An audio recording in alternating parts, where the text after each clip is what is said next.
Muito obrigado, primeiro, por vocês estarem aqui para ouvir o que eu tenho para falar.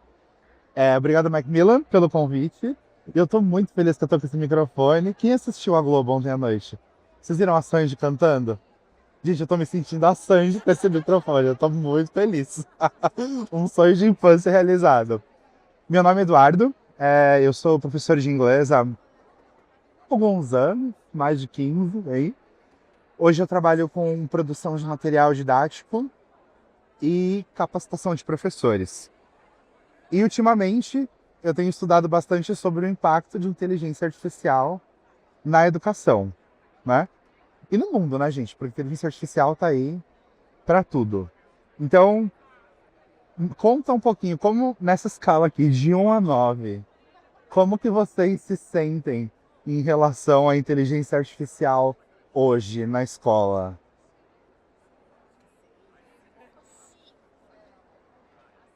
5. 5 é bom. Tá, tá. Olha, eu vou dizer que pra mim, eu fico entre 3, 6, 9 e às vezes a 1.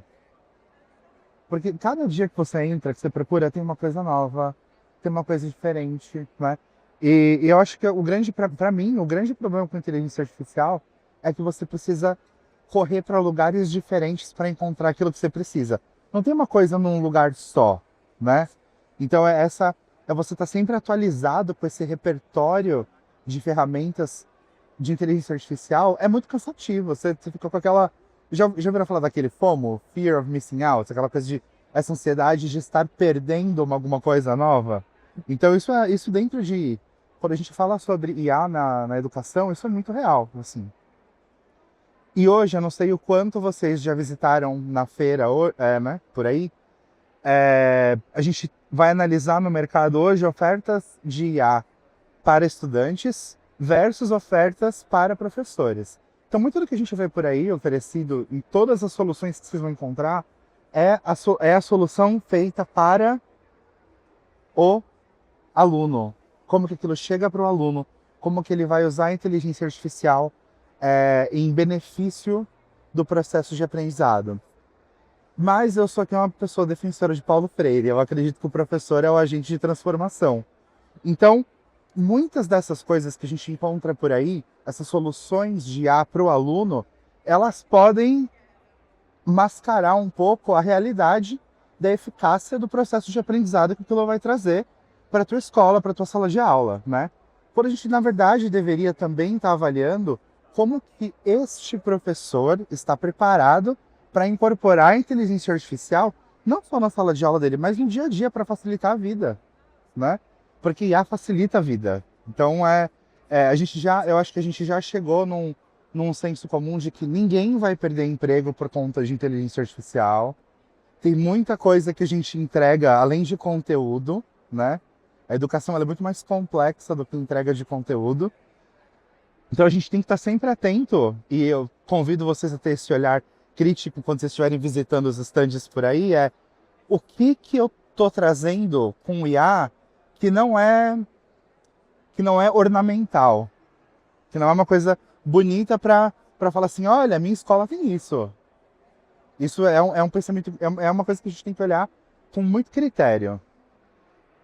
E aí, quando a gente pensa na inteligência artificial para o professor, a gente está olhando que esse professor ele precisa ter muito mais do que novas habilidades, né? Além de saber utilizar a inteligência artificial, mas o professor também precisa entender que ele tem um novo papel dentro de sala de aula. Então a gente analisa o papel do professor, se você for pensar como que isso evoluiu ao longo dos anos. Lá na década de 60, o professor, ele era a, a, as- as- o provedor de conteúdo da sala de aula. O professor era o posto de conhecimento. Hoje em dia já não é mais isso. As crianças eles têm acesso a tudo, absolutamente tudo que a gente vai falar em qualquer lugar, né?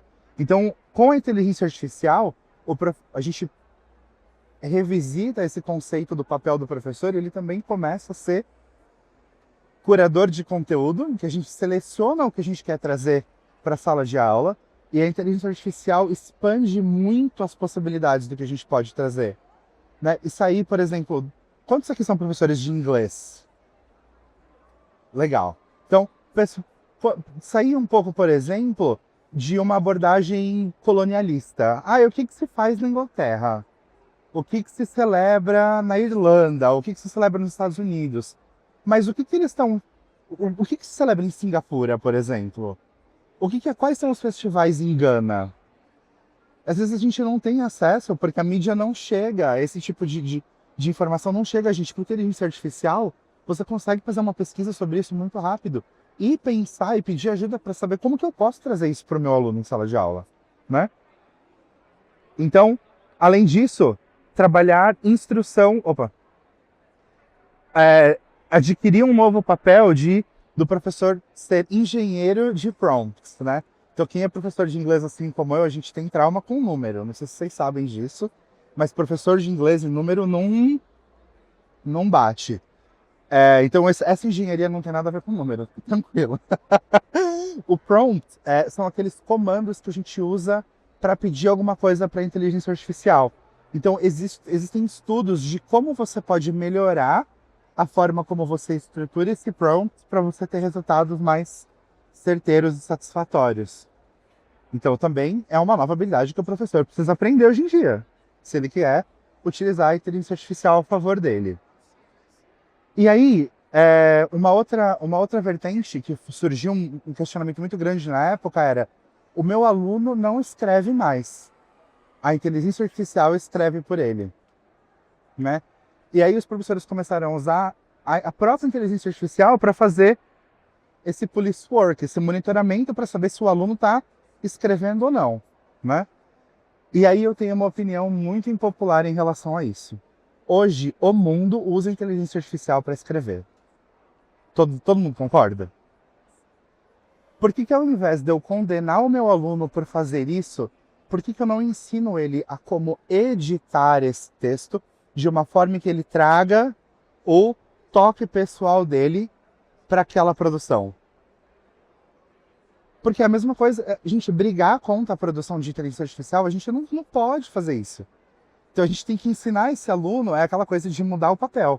Também de trazer essa nova habilidade que 5 anos atrás, é muito maluco isso, né? 5 anos atrás isso não existia. É uma habilidade de mercado que precisa ter agora. É falar assim, mas o texto de inteligência artificial ele é muito genérico. Eu concordo. Então o que o nosso aluno tem que saber fazer? Personalizar e trazer a personalidade dele para aquela produção de IA. E quantos dos nossos alunos estão sendo preparados para editar esse material hoje em dia? É uma outra habilidade. Leitura crítica, né? E aí a gente usa a inteligência artificial também como ferramenta de inclusão e personalização. Então você monta aquela aula, né? E você pode jogar aquela aula que você montou, por exemplo, para o chat GPT e explicar um perfil de aluno específico que você tem uma necessidade específica. Dislexia, TDAH, ou um aluno que tem um nível diferente da turma, ou ele é um fast finisher, ele termina a atividade muito rápido em comparação aos outros alunos da aula, e pedir para essa IA te trazer uma solução para aquele problema, para você lidar com aquilo dentro de sala de aula, né? Trabalhar com instrução diferenciada. Eu tenho vários alunos de níveis diferentes de inglês dentro da minha sala. Como que eu vou trabalhar isso? A IA consegue te ajudar.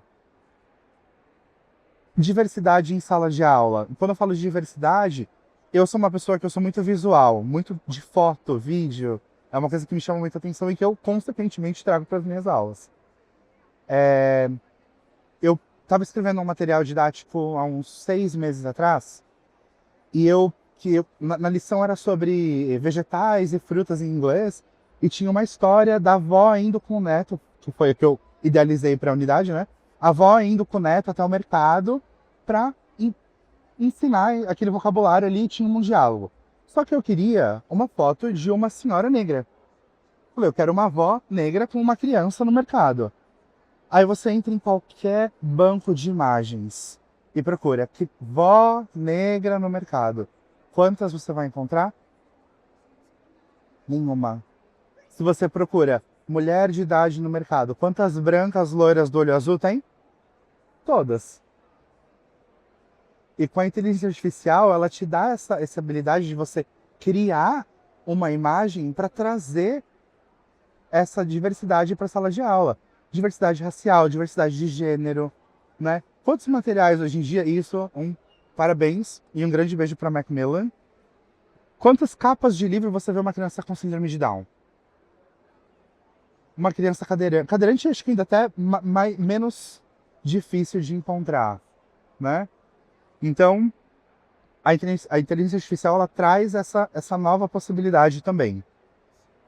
E aí, a gente precisa enxergar a inteligência artificial também como uma ferramenta, como além de uma ferramenta, ela também ela pode ser parte ativa do processo de aprendizado, principalmente de língua inglesa.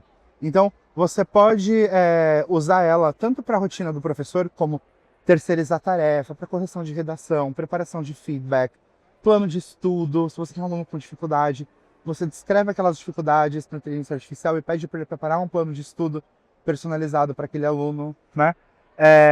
Você consegue propor uma prática guiada para o seu aluno em fora de sala de aula.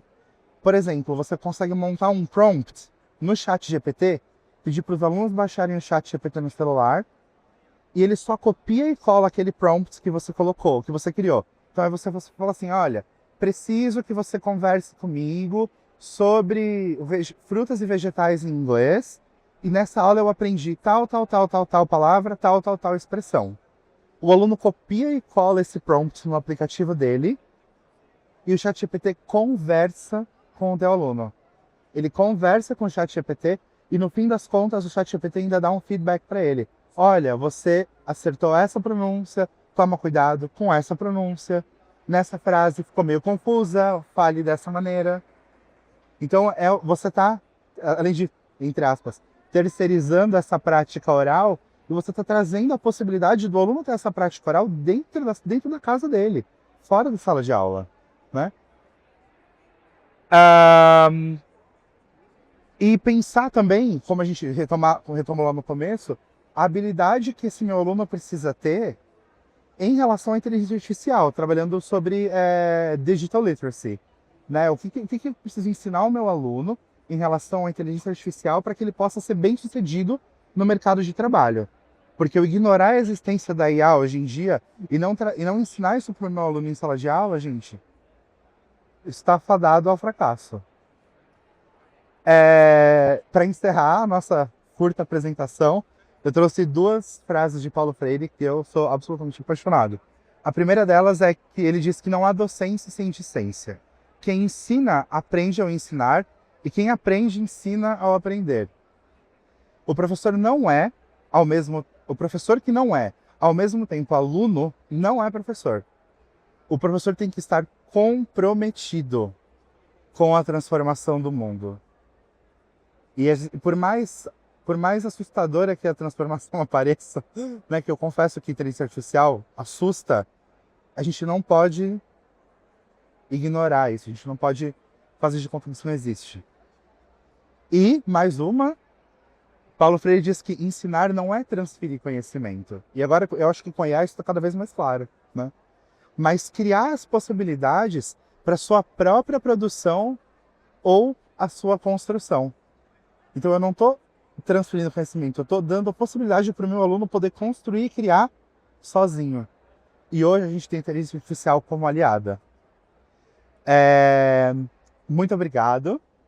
Aqui é meu Instagram. Esse é o link dessa apresentação. E eu vou mostrar para vocês por que é legal vocês guardarem esse link. Eu coloquei depois desses slides 4 ferramentas para vocês ficarem de olho aí.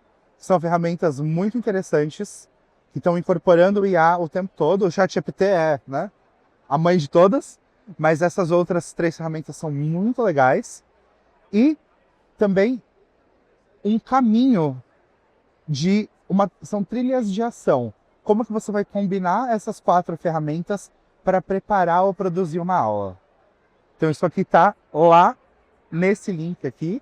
Só você acessar esse link e baixar essa apresentação. Muito obrigado.